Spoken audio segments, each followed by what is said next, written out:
Welcome, everybody, to the American Space Museum. I'm Marquette, and we're so glad you're with us to stay curious on this episode. This is Friday, October 21st in 2022 is where we're at, right, Marty? And Marty Winkle, my co-producer and cameraman, and does all kinds of good things behind the scenes for us here. We've been doing this for almost 750 episodes, Marty. We'll have to look up and see where our episode tail of the tape is when we started this in March 2020 as part of the pandemic to reach out to you and tell you about our nonprofit.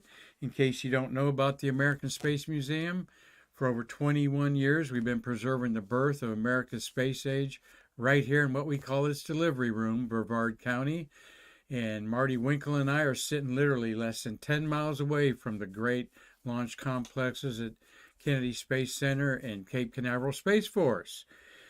On today's Stay Curious show today, we got a big potpourri of space history, a couple astronaut birthdays, and talk a little bit about the shuttles of the month of October and the first interplanetary spacecraft to land on another world from Earth.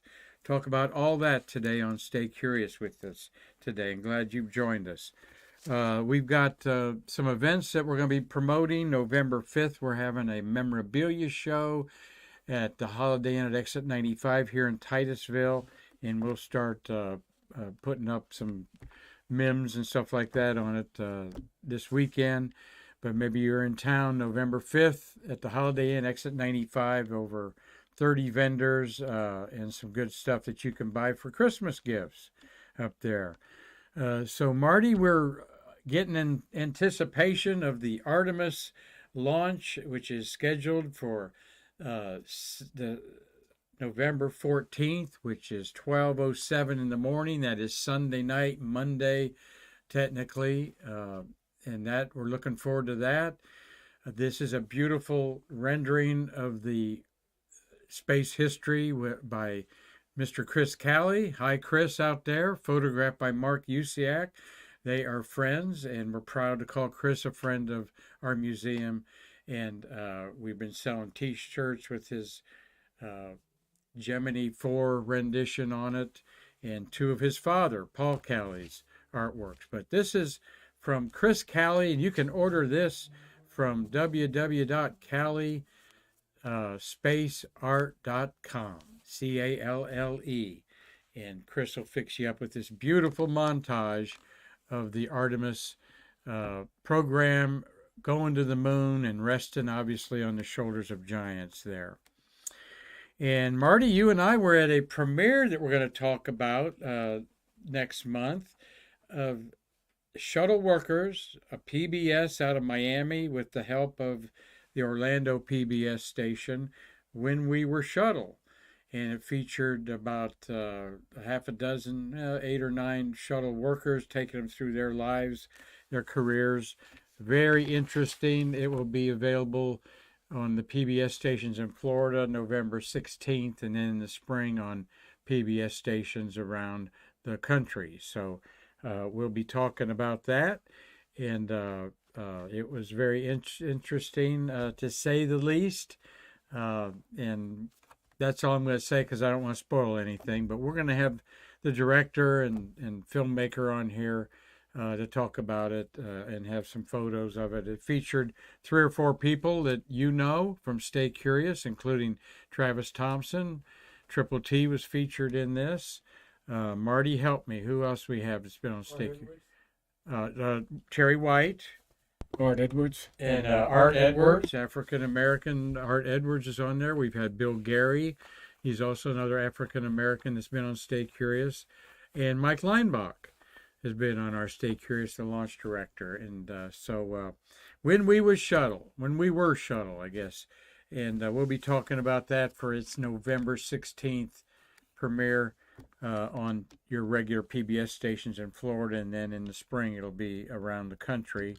We're going to see tonight the Rocketeers Episode 1 by the Solid brothers. Silas and Jean-Luc Solid are the grandsons of rocket pioneer Lee Solid, who was responsible for all the engines on the Saturn V rocket and the command module and the lunar module, as well as the Rockwell uh, uh, head of all those engines on there. So we're going to go to this tonight, Marty, and we may tell you something about it Monday.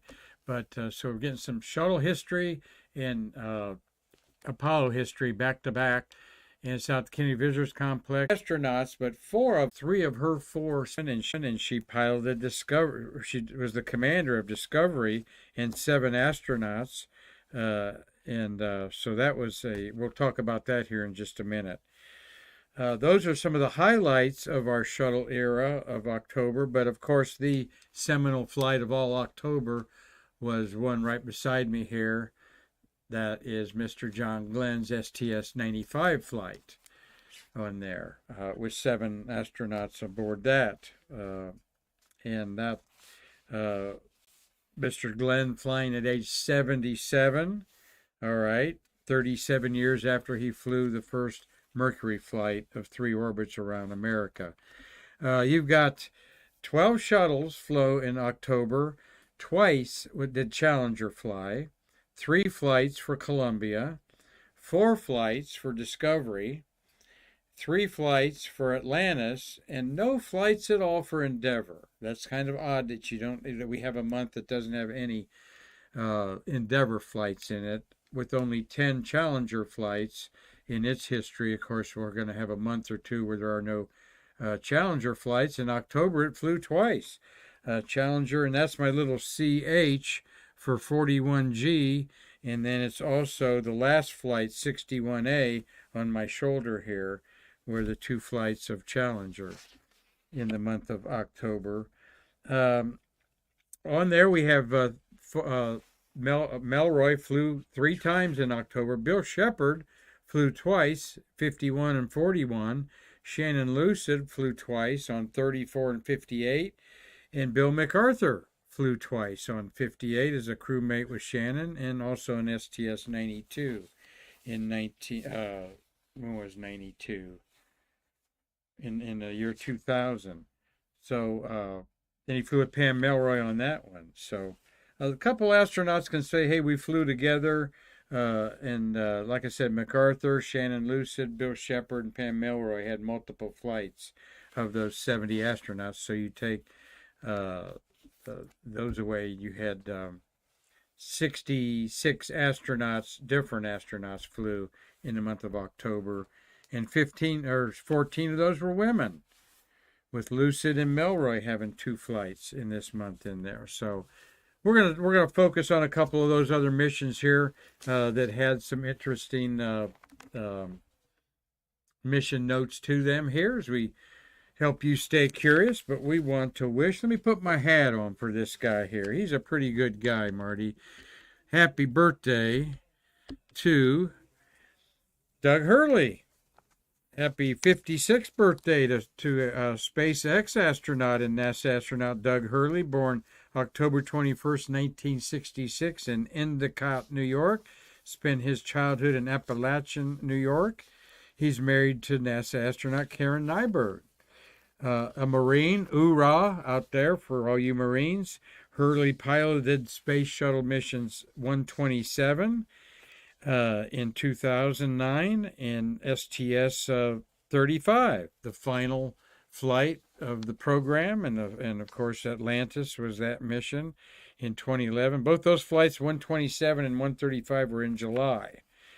And then he was launched for the 3rd time as the commander of SpaceX's Crew Dragon Demo 2, the first time since he landed in Atlantis in 11 years that we flew to space from American soil in an American rocket. And he was the alpha and the omega, or the omega and then the alpha of a new program, if you want. Of course, he did that flight with Bob Behnken. Marty, we remember that quite well. What a beautiful day that was. I actually was involved with our auction while you were out at Spaceview Park. Quite exciting, wasn't that? Demo 2, Marty. People, it's kind of getting commonplace to see astronauts get on a SpaceX rocket and go to space. But boy, that was some finger chomping launch, wasn't it? Do you remember that? Help me there. Say hi, tell me a little bit about the launch that you remember of Benke. I mean Hurley going to space there. It was a popular launch. We had a lot of spectators for that launch, more so than we had for Crew 1, 2, 3, 4, and 5. Absolutely, yeah. It was huge. It was huge. Probably will have more for the Artemis launch. I don't know. But Doug Hurley, happy 56th birthday to you. I'm wearing my hat and all. His nickname was Chunks. All right, he flew FA-18 Super Hornets, and he's sometimes referred by his nickname in communication loops as Chunks. Okay, don't know what's behind that or not. And I'm going to take my birthday hat off in reverence to the birthday that we'd be celebrating today of Ron McNair, the second African American in space, born October 21st, 1950. In Lake City, South Carolina. He would have been 72 today, having lost his life at age 35 in the Challenger explosion in 1986. And he is a wonderful inspiration. His first flight, played the saxophone in space. As a boy, McNair refused to leave segregated Lake City Public Library without being allowed to check out his books. He stayed there until they made the parents come and maybe the cops came. That public library now bears his name in his hometown of Lake City, South Carolina. 8 days in space. He was with a crew of 4 rookies and Commander Vance Brand on 41B. That had been 1985. An accomplished saxophonist. He wanted to do a piece of work in space, which would have been the first solo piece of work recorded in space. And he's buried in his hometown of Lake City in Memorial Park bearing his name. And I mean, dozens of schools around America bear Ronald McNair's name. And here's the Magnet School in Rockledge, Florida, just about 30 miles, Marty, from where we're at there. And this was a Twitter post or something like that of the teachers or her parents there at the Ronald McNair School here in our Brevard County. So we know his family's thinking of him, 72 years old, the things that he could have done had he been alive today. So, well, Marty, in space history today, we've got the bubble helmet there, signed by Jerry Carr, who passed away a couple years ago. Jerry Carr, of course, was the commander of the 3rd Skylab crew, called Skylab 4 to the media and Skylab 3 to engineers. He signed that helmet. It was a fit check helmet. And this bubble-type helmet for Apollo extravehicular activity and launches was given the okay on this date, October 21st, 1965. The Manned Spacecraft Center in Huntsville said that this bubble-type helmet designed by Crew Systems Division engineers Robert Jones and James Kane had been adopted for its use on Apollo EVAs on the surface of the moon. It was smaller and lighter than earlier EVA used in the Gemini program. And they did extensive tests of comfort, visibility, and ability to take it on and off. And we have Jerry Carr's fit type helmet there. All right. You wonder how many helmets they went through. Here's a fit type helmet. That was for a fit check, and then they made his helmet off of this one. So it's really interesting, isn't it, Marty? How they always made sure the comfort, the utility use of things on the moon went through great pains, didn't they, Marty? They did, and each helmet was built specifically for that astronaut. Mm-hmm. Yes, they were. Everything, the spacesuits, the moon suits that the Apollo moonwalkers wore, they had 2 that could be used on the moon, and 1 was used in their training. So they tore up, if you've ever seen one like Fred Hayes's in his beautiful, I've seen Fred Hayes's somewhere. I don't think it's at his Infinity. I think they've got Gene Cernan's at Infinity. But you've seen one of the spacesuits that they use. They're all chewed up and everything from on Earth and busting them as long as they probably held the pressure. They didn't redo them, but they had two that they could use to go to the moon, and they include the commander because he had to be safe inside the command module. On those, on several of those, maybe stand-up EVAs, and the retrieving on the last three of the film from the sim bay of the command module. So, anyway, well, on this date in history, in 1975, all right, 47 years ago, Russia landed on this planet Venus. There's a photograph I took of Venus a while back. It goes through phases. We can't see the surface of Venus from the Earth, but all we see is this intense, thick cloud layer on Venus that is carbon dioxide and poisonous sulfuric acid. Oh boy. So why do we want to land on Venus of all places? Well, we didn't. Russia did.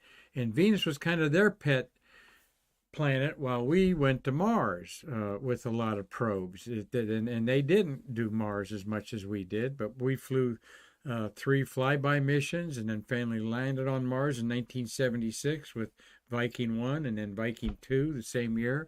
Well, they went to Venus, and before we landed anything on Mars, they landed, the Venera 9 landed on the surface of Venus in 1975 on October 22nd, all right?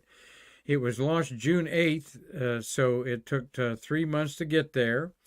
This was the first spacecraft to orbit Venus, and then a lander, the first lander, successfully land on another world outside of our moon, all right, another planet, because Russia also landed on the moon first. This is 1975, and they did that in 1966, unmanned. Venera 9 landed in a slope covered with boulders. This was a 3,000-pound surface payload, all right, that when it went through the atmosphere and landed, it was 600, it's about 1,200 pounds sitting there. This is what it looked like. It went through a 30-mile thick atmosphere that refracts light all around Venus. So even on the dark side of Venus, not facing the sun, it has an eerie twilight glow to it. Never gets fully dark. So it was the first time humans had landed and returned images from another planet. All right. It was on a steep slope, 20 degrees. What did those pictures look like? Glad you asked. Here it was. It took a panorama, and this is stitched together, a very wide angle, so you see the horizon. And the rocks in front are 900 degrees surface temperature. That would melt most metals on Earth, and these rocks are like soft almost. I don't know if you walked on, would they put a dent in them, but they could. But very flat terrain. And then, of course, the Magellan spacecraft went to Venus and orbited it for several years. That was sent up by one of the shuttles of September, had that mission in it. So we learned a lot about Venus, but this was in 1975, not 20 years later, when the shuttle sent Magellan there. Fighting crushing atmospheric pressures from all of that cloud deck of 30 miles thick, 90 times the strength. The instruments began working immediately after touchdown, and the cameras were operational 2 minutes later. They revealed a smooth surface, numerous stones, but after less than an hour, 53 minutes later, this spacecraft succumbed to the heat and was crushed, or the heat inside finally penetrated and fried the electronics if it wasn't crushed like a can. One of the 2 cameras' lens covers didn't come off, all right? So we only got this 180-degree panorama. With this failure, they want to have covers over the cameras. That's common so that gases from the spacecraft and maneuvering don't get stuck to it. But they didn't think about, if that lens doesn't come up, we're messed up there. So starting with Venera 10, Venera means Venus in Russian, they had plastic lens covers. So even if the lens cover didn't pop off, at least they could get a kind of a fuzzy plastic look at things and then enhance that later. So that was a big, and then of course we heard about that, so that's what we started using was clear plastic lens covers instead of opaque ones on our flights on there. So a few other missions went to Venus by Russia. Here are some enhanced photos of it. Everywhere we looked was a rocky plain rubble with a few high areas of mountains on Venus. But what happened on this world, we still don't know. It's a runaway greenhouse effect, 900 degrees at the surface. In the atmosphere, it does rain acid that doesn't hit the surface because it's so hot. But in this 30-mile cloud deck, we think that there are some sweet layers in there that life could exist in some areas that they found moisture.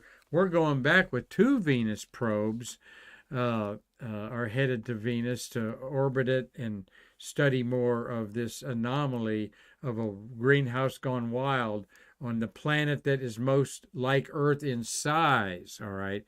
Venus is just a few hundred miles smaller than Earth in diameter, weighs about the same, but it is a hellish twin, if a twin at all, with us. But here's another Venus probe. There you see the instrumentation at the bottom, part of the landing gear, one of the antennas on the left there, and that in the middle is part of a cover of one of the science experiments that was ejected off.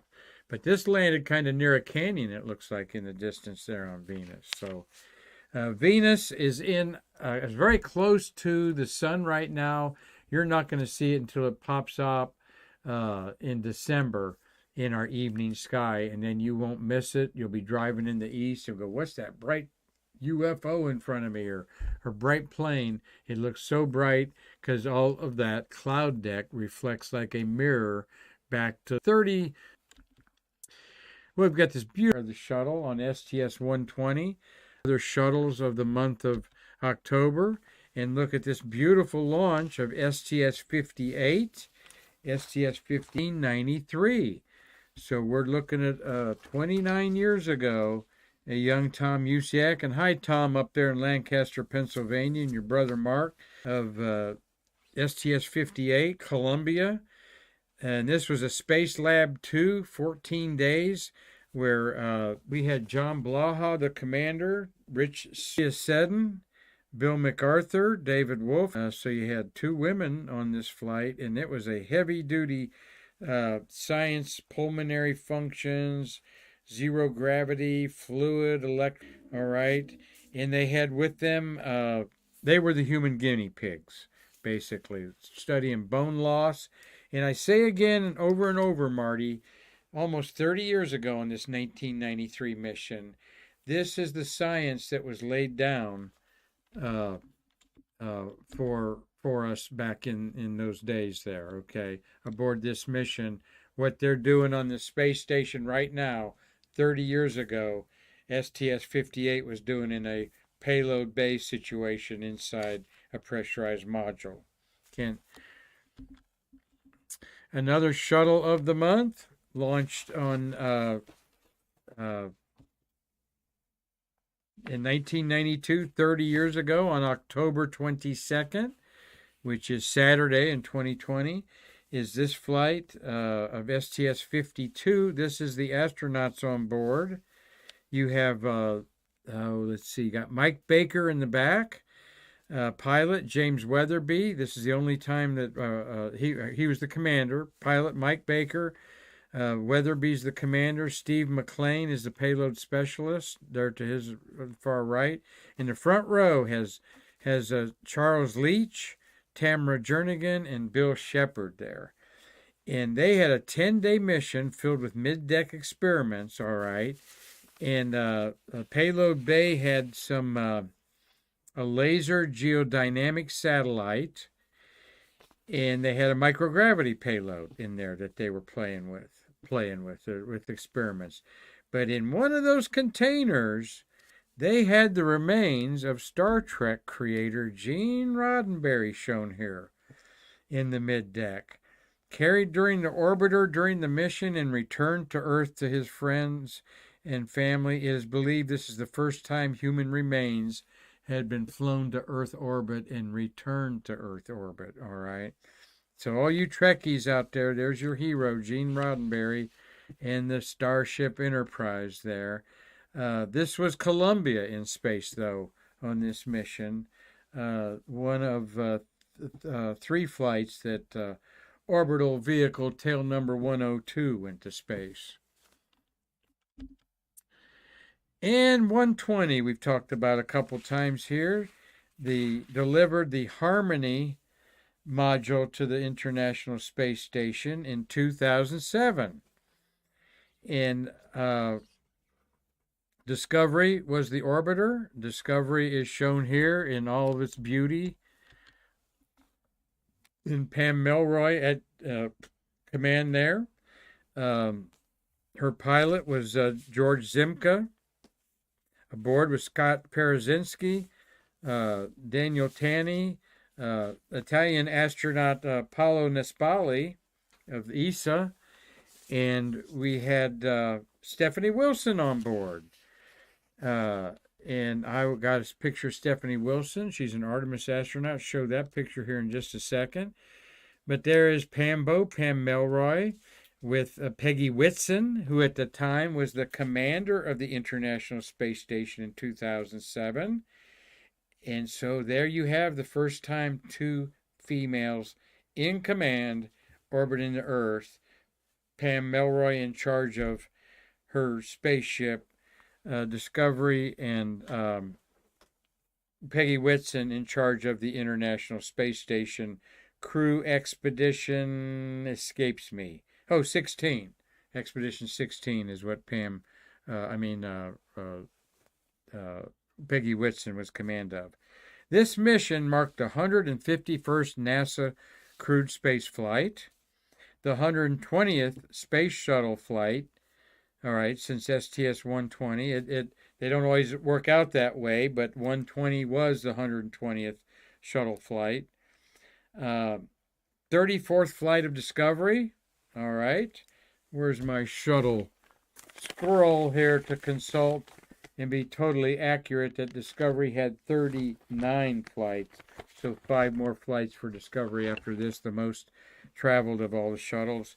95th mission after Challenger, and the 7th mission after the Columbia disaster. And former President George Bush and the First Lady talked to the astronauts and expedition crew from Mission Control Center in Johnson Space Center when he wasn't president. This is George H.W. Bush. Talked to them. Always a thrill. But what was the big thing that they took with them to space? Not the Harmony module.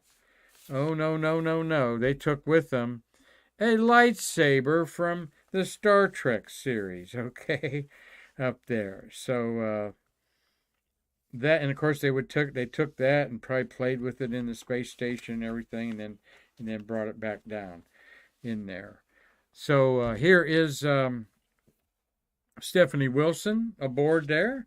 I wanted to show Stephanie because she is an Artemis astronaut, and I don't know if she'll be the first African American and the first woman to go walk on the moon, or she might be one of the support on the Gateway Artemis space station that will be orbiting the moon there. So I wanted to show her that. So the Shuttles of October, we thank Larry Puss, Dave Stange, Tom Selene, who's an artist, as well as Chris Calley, about a story personal story they have that connects their artwork to Jim McDivitt with Nick's world premiere. So look forward to seeing you tonight, Hazel.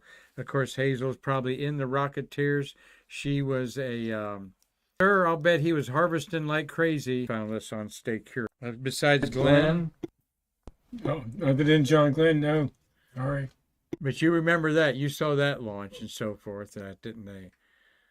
I assume so, but and worked for Marty engines. So not only is Marty a Apollo era what we call national treasure here at the American Space Museum, but he was also a shuttle era for over 30 years on there. And we're proud of what you did on both those programs, Marty. And so glad that you're my friend and that you have helped us for over 2.5 years put these video podcasts together and reach out to you out there in our world that supports our museum. Tell your friends to please watch us and support us, all right? And you want to get you something nice for your walls or something for your good gift, go on www.calispaceart.com. Well, Marty, thank you. I guess I'll see you tonight at the Rocketeers, okay? And on behalf of our wonderful museum here, led by Karan Conklin, our executive director, I'm Marquette, thanking you for staying curious, and we hope to see you again soon to bridge the space between us.